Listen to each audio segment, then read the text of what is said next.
Chapter 11. When the ladies removed after dinner, Elizabeth ran up to her sister, and seeing her well guarded from cold, attended her into the drawing-room, where she was welcomed by her two friends with many professions of pleasure. And Elizabeth had never seen them so agreeable as they were during the hour which passed before the gentlemen appeared. Their powers of conversation were considerable.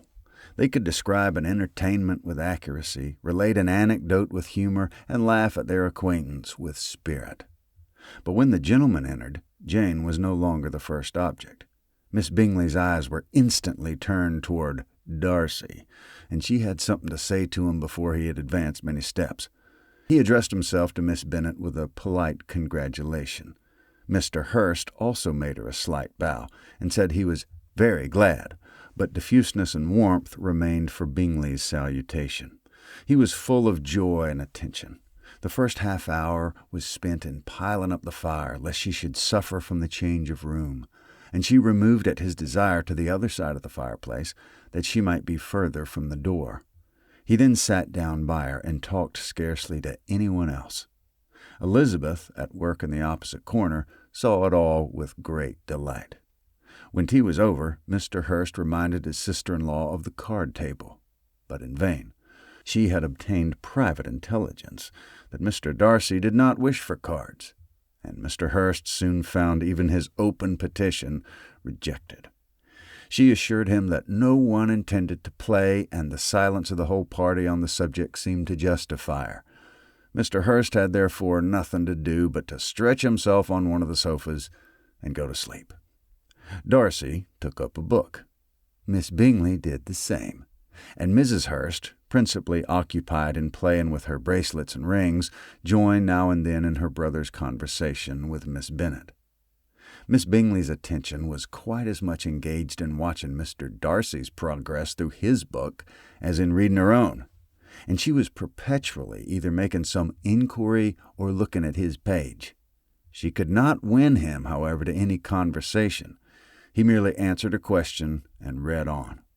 At length, quite exhausted by the attempt to be amused with her own book, which she had only chosen because it was the second volume of his, she gave a great yawn and said, "How pleasant it is to spend an evening this way. I declare, after all, there is no enjoyment like reading. How much sooner one tires of anything than of a book. When I have a house of my own, I shall be miserable if I have not an excellent library." No one made any reply. She yawned again. She threw aside her book and cast her eyes round the room in quest for some amusement, when, hearing her brother mentioning a ball to Miss Bennet, she turned suddenly towards him and said, "By the by, Charles, are you really serious in meditating a dance at Netherfield? I would advise you, before you determine on it, to consult the wishes of the present party. I am much mistaken if there are not some among us to whom a ball would be rather a punishment than a pleasure." "If you mean Darcy," cried her brother, "he may go to bed, if he chooses, before it begins, but as for the ball, it is a quite settled thing. And as soon as Nichols has made white soup enough, I shall send round my cards." "I should like balls infinitely better," she replied, "if they were carried on in a different manner. But there's something insufferably tedious in the usual process of such a meeting. It would surely be much more rational if conversation, instead of dancing, were made the order of the day." "Much more rational, my dear Caroline, I dare say, but it would not be near so much like a ball." Miss Bingley made no answer, and soon afterwards she got up and walked about the room. Her figure was elegant, and she walked well. But Darcy, at whom it was all aimed, was still inflexibly studious. In the desperation of her feelings, she resolved on one effort more, and, turning to Elizabeth, said, "Miss Eliza Bennet, let me persuade you to follow my example and take a turn about the room. I assure you it is very refreshing after sitting so long in one attitude." Elizabeth was surprised, but agreed to it immediately. Miss Bingley succeeded no less in the real object of her civility. Mr. Darcy looked up. He was as much awake to the novelty of attention in that quarter as Elizabeth herself could be, and unconsciously closed his book. He was directly invited to join their party, but he declined it, observing that he could imagine but two motives for their choosing to walk up and down the room together, with either of which motives his joining them would interfere. What could he mean? She was dying to know what could be his meaning, and asked Elizabeth whether she could at all understand him. Not at all, was her answer, but depend upon it, he means to be severe to us, and our surest way of disappointing him will be to ask nothing about it. Miss Bingley, however, was incapable of disappointing Mr. Darcy in anything, and persevered therefore in requiring an explanation of his two motives. "I have not the smallest objection to explaining them," said he, as soon as she allowed him to speak. "You either choose this method of passing the evening because you are in each other's confidence and have secret affairs to discuss, or because you're conscious that your figures appear to the greatest advantage in walking. If the first, I would be completely in your way, and if the second, I can admire you much better as I sit by the fire." "Oh, shocking!" cried Miss Bingley. "I never heard anything so abominable. How shall we punish him for such a speech?" "Nothing so easy if you have but the inclination," said Elizabeth. "We can all plague and punish one another, tease him, laugh at him. Intimate as you are, you must know how it is to be done." "But on my honor I do not. I do assure you that my intimacy has not yet taught me that. Tease calmness of manner and presence of mind. No, feel he may defy us there, and as to laughter, we will not expose ourselves, if you please, by attempting to laugh without a subject.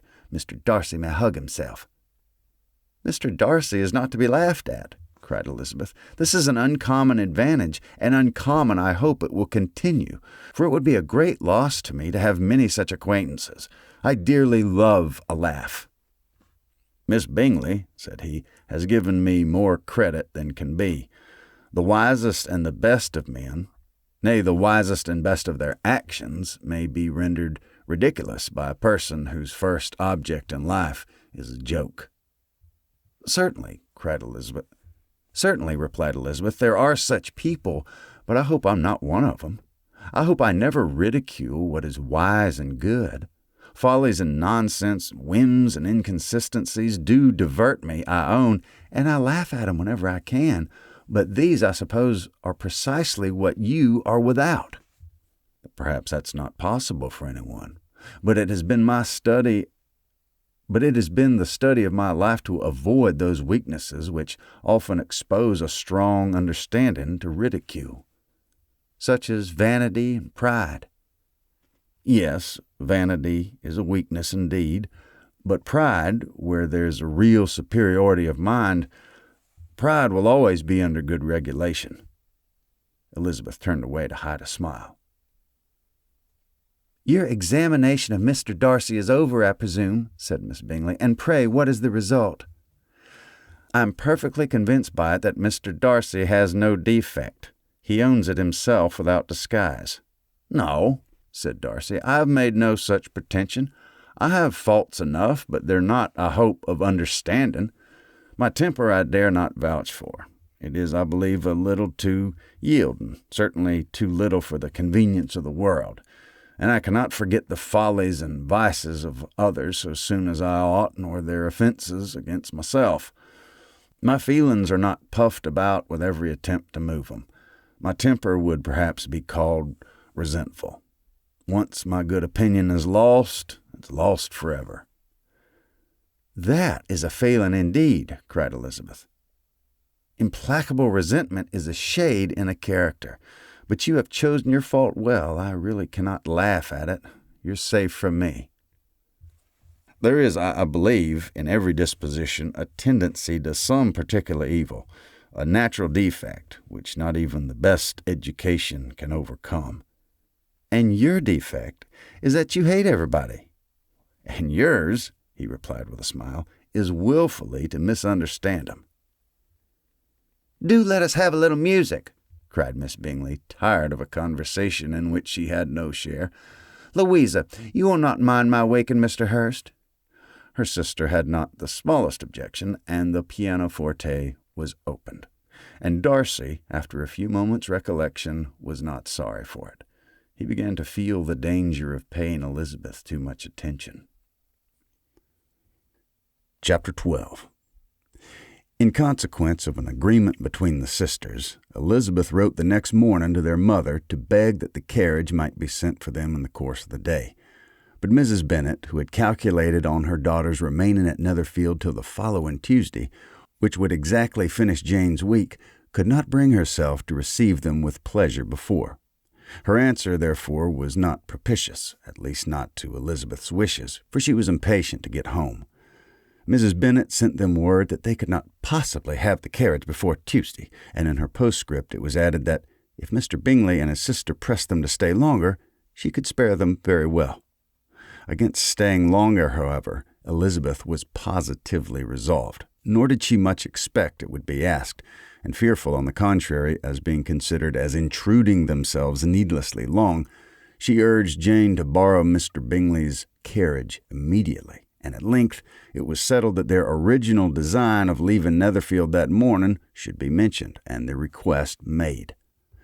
The communication excited many professions of concern, and enough was said of wishing them to stay at least till the following day to work on Jane, and till the morrow their going was deferred.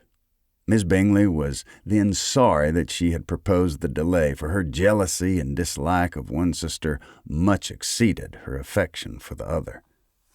The master of the house heard with real sorrow that they were to go so soon, and repeatedly tried to persuade Miss Bennet that it would not be safe for her, that she was not enough recovered, but Jane was firm where she felt herself to be right. To Mr. Darcy it was welcome intelligence. Elizabeth had been at Netherfield long enough. She attracted him more than he liked, and Miss Bingley was uncivil to her and more teasing than usual to himself. He wisely resolved to be particularly careful that no sign of administration should now escape him, nothing that could elevate her with the hope of influencing his felicity. Sensible that if such an idea had been suggested, his behavior during the last day must have material weight in confirming or crushing it. Steady to his purpose, he scarcely spoke 10 words to her for the whole of Saturday, and though they were at one time left by themselves for half an hour, he adhered most conscientiously to his book and would not even look at her. On Sunday, after morning service, the separation, so agreeable to almost all, took place. Miss Bingley's civility to Elizabeth increased at last very rapidly, as well as her affection for Jane, and when they departed, after assuring the latter of the pleasure it would always give to see her either at Longbourn or Netherfield, and embracing her most tenderly, she even shook hands with the former. Elizabeth took leave of the whole party in the liveliest of spirits. They were not welcomed home very cordially by their mother. Mrs. Bennet wondered at their coming, and thought him very wrong to give so much trouble, and was sure Jane would have caught cold again. But their father, though very laconic in his expressions of pleasure, was really glad to see him. He had felt their importance in the family circle. The evening conversation, when they were all assembled, had lost much of its animation, and almost all its sense by the absence of Jane and Elizabeth. They found Mary, as usual, deep in the study of thorough-bass and human nature, and had some extracts to admire, and some new observations of threadbare morality to listen to. Catherine and Lydia had information for them of a different sort. Much had been done, and much had been said in the regiment since the preceding Wednesday. Several of the officers had dined lately with their uncle. A private had been flogged, and it had actually been hinted that Colonel Falster was going to be married. Chapter 13. "I hope, my dear," said Mr. Bennet to his wife as they were at breakfast the next morning, "that you've ordered a good dinner today, because I have reason to expect an addition to our family party." "What do you mean, my dear? I know of nobody that is coming, I'm sure, unless Charlotte Lucas should happen to call in, and I hope my dinners are good enough for her. I do not believe she often sees such at home." "The person of whom I speak is a gentleman and a stranger." Mrs. Bennet's eyes sparkled. "A gentleman and a stranger. Is it Mr. Bingley?" "It's Mr. Bingley, I'm sure. Well, I'm sure I shall be extremely glad to see Mr. Bingley, but good Lord, how unlucky! There's not a bit of fish to be got today. Lydia, my love, ring the bell. I must speak to Hill this moment. It is not Mr. Bingley, said her husband. It's a person with whom I never saw in the whole course of my life. This roused a general astonishment, and he had the pleasure of being eagerly questioned by his wife and his 5 daughters at once. After amusing himself some time with their curiosity, he thus explained. About a month ago, I received this letter, and about a fortnight ago, I answered it, for I thought it a case of some delicacy and requiring early attention. It's from my cousin, Mr. Collins, who, when I'm dead, may turn you all out of this house as soon as he pleases. Oh, my dear, cried his wife, I cannot bear to hear that mentioned. Please do not talk of that odious man. I do think it is the hardest thing in the world that your estate should be entailed away from your own children, and I'm sure, if I had been you, I should have tried long ago to do something or other about it. Jane and Elizabeth tried to explain to her the nature of an entail. They had often attempted to do it before, but it was a subject on which Mrs. Bennet was beyond the reach of reason, and she continued to rail bitterly against the cruelty of settling the estate away from the family of 5 daughters in favor of a man whom nobody cared anything about. It certainly is a most iniquitous affair, said Mr. Bennet, and nothing can clear Mr. Collins from the guilt of inheriting Longbourn. But if you'll listen to his letter, you may perhaps be a little softened by his manner of expressing himself. No, I'm sure that I shall not. I think it is very impertinent of him to write to you at all, and very hypocritical. I hate such false friends. Why could he not keep on quarreling with you as his father did before him? Why, indeed. He does seem to have had some filial scruples on that head, as you will hear. Hunsford, near Westerham, Kent, 15th October. Dear Sir, the disagreement subsisting between yourself and my late honored father always gave me much uneasiness, and since I have had the misfortune to lose him, I have frequently wished to heal the breach. For some time I was kept back by my own doubts, fearing lest it might seem disrespectful to his memory for me to be on such good terms with anything with whom it had always pleased him to be at variance. There, Mrs. Bennet. My mind, however, is now made up on the subject, for having received ordination at Easter, I had been so fortunate as to be distinguished by the patronage of the Right Honourable Lady Catherine de Bourgh, widow of Sir Louis de Bourgh, whose bounty and beneficence has preferred me to the valuable rectory of this parish, where it shall be my earnest endeavour to demean myself with grateful respect towards her ladyship, and be ever ready to perform those rites and ceremonies which are instituted by the Church of England. As a clergyman, moreover, I feel it my duty to promote and establish the blessing of peace in all families within the reach of my influence, and on these grounds I flatter myself that my present overtures are highly commendable, and that the circumstance of my being next in the entail of Longbourn estate will be kindly overlooked on your side, and not lead you to reject the offered olive branch. I cannot otherwise be concerned at being the means of injuring your amiable daughters, and beg leave to apologize for it, as well as to assure you of my readiness to make them every possible amends. But of this hereafter. If you should have no objection to receive me into your house, I propose myself the satisfaction of waiting on you and your family Monday, November 18th by 4 o'clock, and shall probably pass on your hospitality till Saturday following, which I can do without any inconvenience, as Lady Catherine de Bourgh is far from objecting to my occasional absence on a Sunday, provided that some other clergyman is engaged to do the duty of the day. I remain, dear sir, with respectful compliments to your lady and daughters, your well-wisher and friend, William Collins.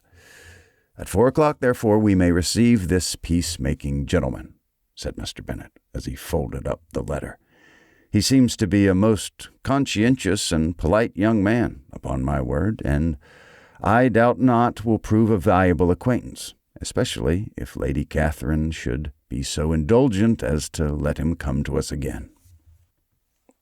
There is some sense in what he says about the girls, and if he is disposed to make them any amends, I shall not be the person to discourage him." "Though it is difficult," said Jane, "to guess in what way he can mean to make us the atonement he thinks our due, the wish is certainly to his credit." Elizabeth was chiefly struck by his extraordinary deference for Lady Catherine and his kind intention of christening, marrying, and burying his parishioners whenever it was required. "He must be an oddity, I think," she said. "I cannot make him out. There is something very pompous in his style. And what can he mean by apologizing for being next in the entail? We cannot suppose he would help it if he could. Could he be a sensible man, sir?" "No, my dear, I think not, but I have great hopes of finding him quite the reverse.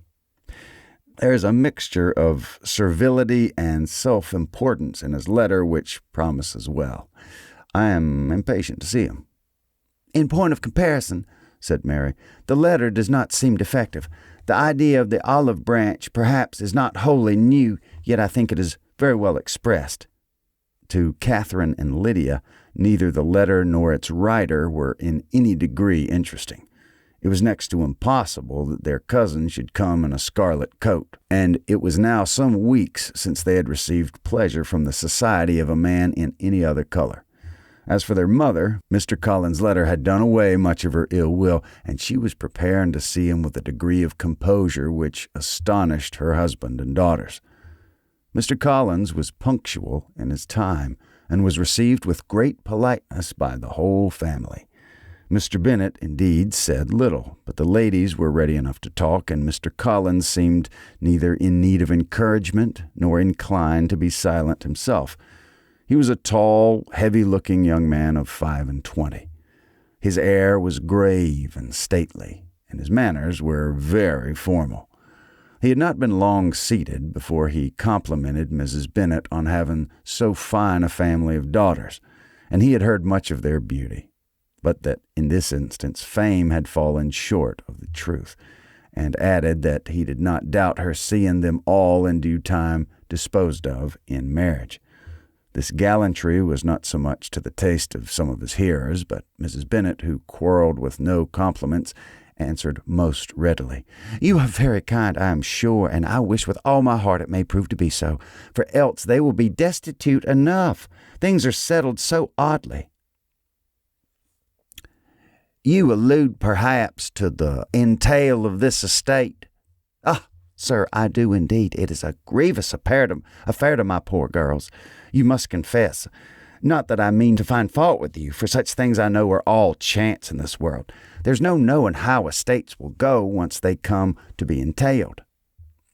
"I am very sensible, madam, of the hardship to my fair cousins, and could say much on the subject, but that I am cautious of appearing forward and precipitate. But I can assure the young ladies that I come prepared to admire them. At present I will not say more, but perhaps when we are better acquainted—" He was interrupted by a summons to dinner, and the girls smiled at each other. They were not the only objects of Mr. Collins' admiration. The hall, the dining-room, and all its furniture were examined and praised, and his commendation of everything would have touched Mrs. Bennet's heart but for the mortifying supposition of his viewing it all as his own future property. The dinner, too, in its turn, was highly admired, and he begged to know to which of his fair cousins the excellency of its cooking was owing. But he was set right there by Mrs. Bennet, who assured him with some asperity that they were very well able to keep a good cook, and that her daughters had nothing to do with the kitchen. He begged pardon for having displeased her. In a softened tone, she declared herself not at all offended, but he continued to apologize for about a quarter of an hour. Chapter 14. During dinner, Mr. Bennet scarcely spoke at all. But when the servants were withdrawn, he thought it time to have some conversation with his guest, and therefore started a subject in which he expected him to shine, by observing that he seemed very fortunate in his patroness. Lady Catherine de Bourgh's attention to his wishes and consideration for his comfort appeared very remarkable. Mr. Bennet could not have chosen better. Mr. Collins was eloquent in her praise. The subject elevated him to more than usual solemnity of manner, and with a most important aspect he protested that he had never in his life witnessed such behavior in a person of rank, such affability and condescension as he had himself experienced from Lady Catherine. She had been graciously pleased to approve of both of the discourses in which he had already had the honor of preaching before her. She had also asked him twice to dine at Rosings, and had sent for him only the Saturday before to make up her pool of quadrille in the evening. Lady Catherine was reckoned proud by many people he knew, but he had never seen anything but affability in her. She had always spoken to him as she would to any other gentleman. She made not the smallest objection to his joining in the society of the neighborhood, nor to his leaving the parish occasionally for a week or two to visit his relations. She had even condescended to advise him to marry as soon as he could, provided he chose with discretion, and had once paid him a visit in his humble parsonage, where she had perfectly approved all the alterations he had been making, and had even vouchsafed to suggest some herself, some shelves in the closet upstairs. "That is all very proper and civil, I'm sure," said Mrs. Bennet, "and I dare say she is a very agreeable woman. It's a pity that great ladies in general are not more like her.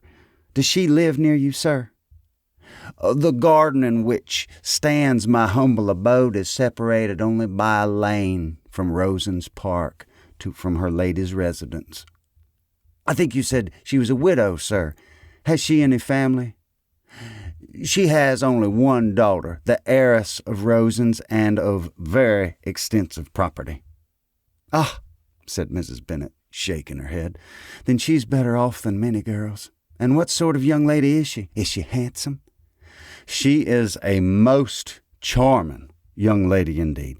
Lady Catherine herself says that.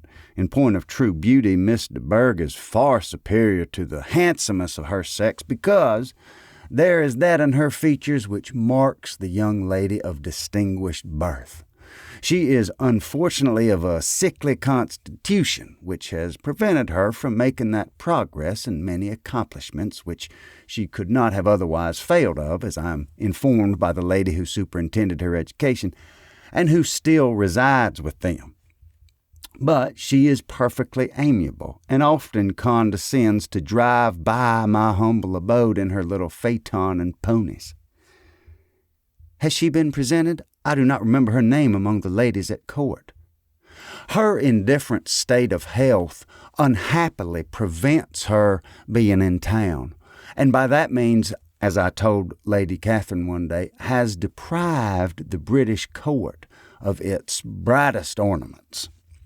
Her ladyship seemed pleased with the idea, and you may imagine that I'm happy on every occasion to offer those little delicate compliments which are always acceptable to ladies. I have more than once observed to Lady Catherine that her charming daughters seemed born to be a duchess, and that the most elevated rank, instead of giving her consequence, would be adorned by her. These are the kind of little things which please her ladyship, and it's a sort of attention which I conceive myself peculiarly bound to pay." "You judge very properly," said Mr. Bennet, "and it's happy for you that you possess the talent of flattering with such delicacy. May I ask whether these pleasing attentions proceed from the impulse of the moment, or are they the result of study?" "They arise chiefly from what is passing at the time, and though I sometimes amuse myself with suggesting and arranging such little elegant compliments as may be adapted to ordinary occasions, I always wish to give them an unstudied an air as possible." Mr. Bennet's expectations were fully answered. His cousin was as absurd as he had hoped, and he listened to him with the keenest enjoyment. maintaining at the same time the most resolute composure of countenance, and, except in an occasional glance at Elizabeth, requiring no partner in his pleasure.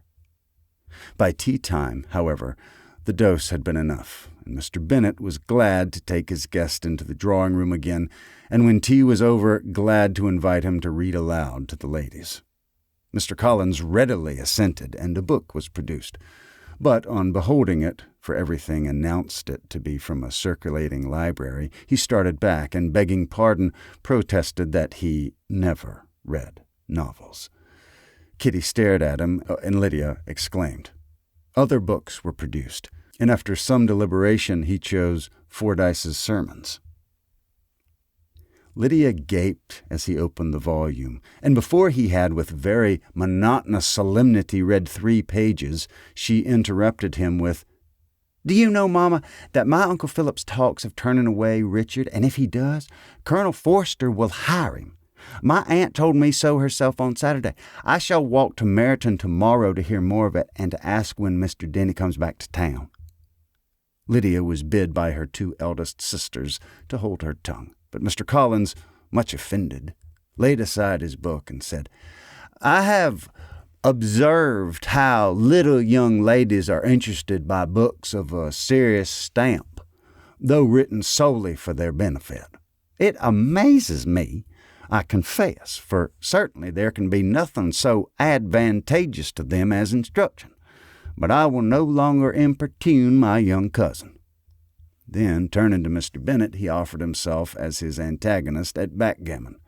Mr. Bennet accepted the challenge, observing that he acted very wisely in leaving the girls to their own trifling amusements. Mrs. Bennet and her daughters apologized most civilly for Lydia's interruption, and promised that it should not occur again if he would resume his book. But Mr. Collins, after assuring them that he bore his young cousin no ill will and should never resent her behavior as an affront, seated himself at another table with Mr. Bennet and prepared for backgammon.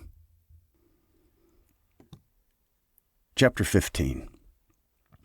Mr. Collins was not a sensible man, and the deficiency of nature had been but little assisted by education or society, the greatest part of his life having been spent under the guidance of an illiterate and miserly father, and though he belonged to one of the universities, he had merely kept the necessary terms without forming at it any useful acquaintance.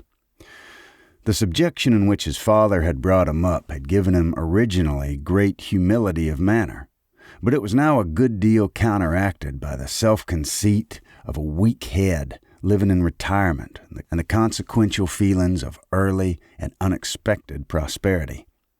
A fortunate chance had recommended him to Lady Catherine de Bourgh when the living of Hunsford was vacant, and the respect which he felt for her high rank and his veneration for her as his patroness, mingling with a very good opinion of himself, of his authority as a clergyman, and his right as a rector, made him altogether a mixture of pride and obsequiousness, self-importance and humility. Having now a good house and a very sufficient income, he intended to marry, and in seeking a reconciliation with the Longbourn family, he had a wife in view, and he meant to choose one of the daughters if he found them as handsome and amiable as they were represented by common report. This was his plan of amends, of atonement, for inheriting their father's estate, and he thought it an excellent one, full of eligibility and suitableness, and excessively generous and disinterested on his own part. His plan did not vary on seeing them. Miss Bennet's lovely face confirmed his views, and established all his strictest notions of what was due to seniority, and for the first evening she was his settled choice. The next morning, however, made an alteration, for in a quarter of an hour's tete-a-tete with Mrs. Bennet before breakfast, a conversation beginning with his parsonage house and leading naturally to the avowal of his hopes that a mistress might be found for it at Longbourn, produced from her, amid very complacent smiles and general encouragement, a caution against the very Jane he had fixed on.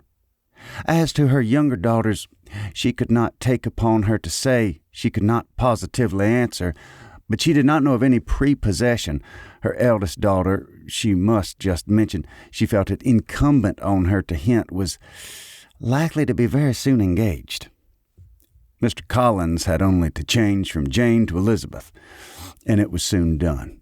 Done while Mrs. Bennet was stirring the fire. Elizabeth, equally next to Jane in birth and beauty, succeeded her, of course. Mrs. Bennet treasured up the hint and trusted that she might soon have 2 daughters married, and the man whom she could not bear to speak of the day before was now high in her good graces. Lydia's intention of walking to Meryton was not forgotten. Every sister except Mary agreed to go with her, and Mr. Collins was to attend them at the request of Mr. Bennet, who was most anxious to get rid of him and to have his library to himself, for thither Mr. Collins had followed him after breakfast, and there he had continued nominally engaged with one of the largest folios in the collection, but really talking to Mr. Bennet with little cessation of his house and garden at Hunsford.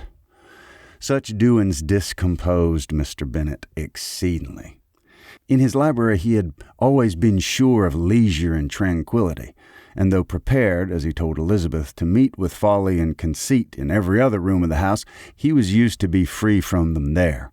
His civility, therefore, was most prompt in inviting Mr. Collins to join his daughters in their walk, and Mr. Collins, being in fact much better fitted for a walker than a reader, was extremely pleased to close his large book and go. In pompous nothings on his side and civil assents on that of his cousins, their time passed till they entered Meryton. The attention of the younger ones was then no longer to be gained by him. Their eyes were immediately wandering up in the street in quest of the officers, and nothing less than a very smart bonnet indeed, or a really new muslin in a shop window, could recall them. But the attention of every lady was soon caught by a young man whom they had never seen before, of most gentlemanlike appearance, walking with another officer on the other side of the way. The officer was the very Mr. Denny concerning whose return from London Lydia came to inquire, and he bowed as they passed. All were struck with the stranger's air. All wondered who he could be. And Kitty and Lydia, determined if possible to find out, led the way across the street under the pretense of wanting something in an opposite shop, and fortunately had just gained the pavement when the 2 gentlemen, turning back, had reached the same spot. Mr. Denny addressed them directly and entreated permission to introduce his friend Mr. Wickham, who had returned with him the day before from town, and he was happy to say had accepted a commission in their corps. This was exactly as it should be, for the young man wanted only regimentals to make him completely charming. His appearance was greatly in his favor. He had all the best part of beauty, a fine countenance, a good figure, and very pleasing address. The introduction was followed up on his side by a happy readiness of conversation, a readiness at the same time perfectly correct and unassuming. And the whole party were still standing and talking together very agreeably when the sound of horses drew their notice, and Darcy and Bingley were seen riding down the street. On distinguishing the ladies of the group, the 2 gentlemen came directly towards them and began the usual civilities. Bingley was the principal spokesman, and Miss Bennet the principal object. He was then, he said, on his way to Longbourn to propose to inquire after her. Mr. Darcy corroborated it with a bow, and was beginning to determine not to fix his eyes on Elizabeth, when they were suddenly arrested by the sight of the stranger. And Elizabeth, happening to see the countenance of both as they looked at each other, was all astonishment at the effect of the meeting. Both changed color. One looked white, the other red. Mr. Wickham, after a few moments, touched his hat, a salutation which Mr. Darcy just deigned to return. What could be the meaning of it? It was impossible to imagine. It was impossible not to long to know. In another minute Mr. Bingley, but without seeming to have noticed what passed, took leave and rode on with his friend.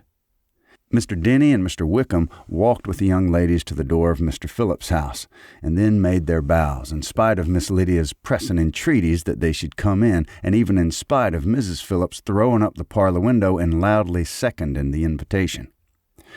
Mrs. Phillips was always glad to see her nieces, and the 2 eldest from their recent absence were particularly welcome, and she was eagerly expressing her surprise at their sudden return home, which, as their own carriage had not fetched them, she should have known nothing about, if she had not happened to see Mr. Jones's shop boy in the street, who had told her that they were not to send any more drafts to Netherfield because the Miss Bennets were come away, when her civility was claimed toward Mr. Collins by Jane's introduction of him. She received him with her very best politeness, which he returned with as much more, apologizing for his intrusion without any previous acquaintance with her, which he could not help flattering himself might be justified by his relationship to the young ladies who introduced him to her notice.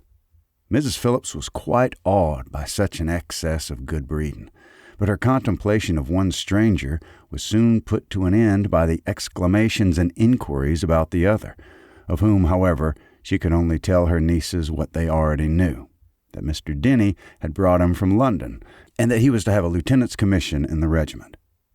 She had been watching him the last hour, she said, as he walked up and down the street, and had Mr. Wickham appeared, Kitty and Lydia would certainly have continued the occupation.